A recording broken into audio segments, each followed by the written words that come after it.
Welcome to Seeking Alpha's Wall Street Breakfast, where we cover the top news for investors every morning. Good morning. Today is Wednesday, November 20th.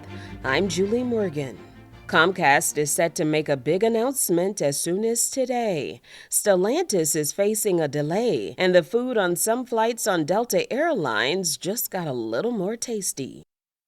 Comcast is expected to announce today that it is moving ahead with a plan to spin off its NBCUniversal cable TV networks.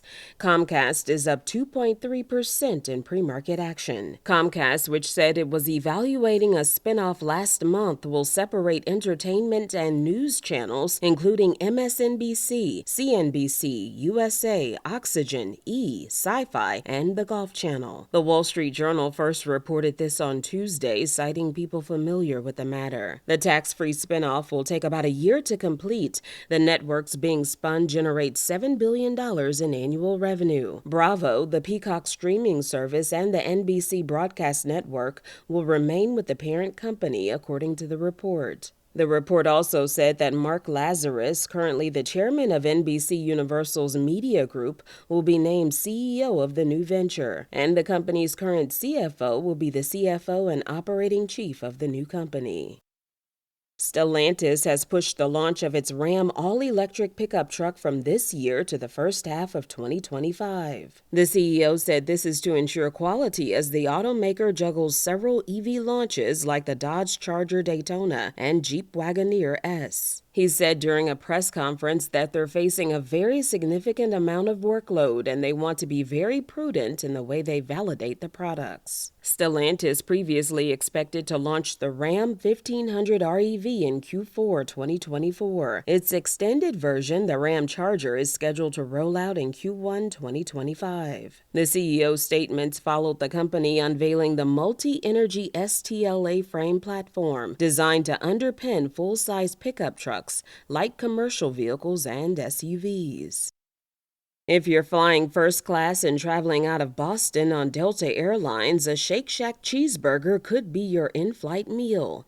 This is a first-of-its-kind partnership between the carrier and the hamburger chain. First-class passengers on Delta routes over 900 miles will have the option to include a Shake Shack burger with an in-flight meal. The partnership will be launched on flights out of Boston, Massachusetts, and will be expanded to other U.S. markets throughout 2025. The collaboration between the two builds on Delta's long-standing relationship with Union Square Hospitality Group and Danny Meyer, the founder of both USHG and Shake Shack. Union Square Events supplies meals on all Delta flights out of JFK Airport in New York. After closing in the red for 8 consecutive days, Shake Shack closed more than 2% higher on Tuesday and is up another 1% pre-market. Of course, I have a few other articles that I'd like to share with you that you can find on Seeking Alpha. Social media platform X has hired ad tech firm PubMatic to generate more ad dollars. We have a list of JP Morgan's analyst focus list, growth, income, value, and short ideas. And President Biden reportedly approves anti-personnel mines for Ukraine to slow Russia's advances. We have quite a bit on our catalyst to watch for the day. The go-shop period on the Duckhorn portfolio acquisition offer from Butterfly Effect will expire. Delta Airlines will hold its Investor Day. Bank of America expects to hear updates on Q4 booking trends and more details on the 5-year plan. Shares of Delta rallied the last time the airline company held a similar event.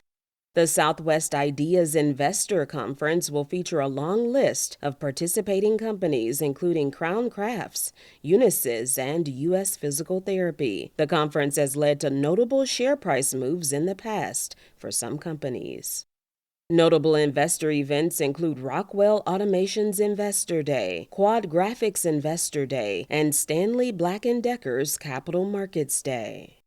Target will hold its earnings call. Options trading implies a move of 9% after the report is released.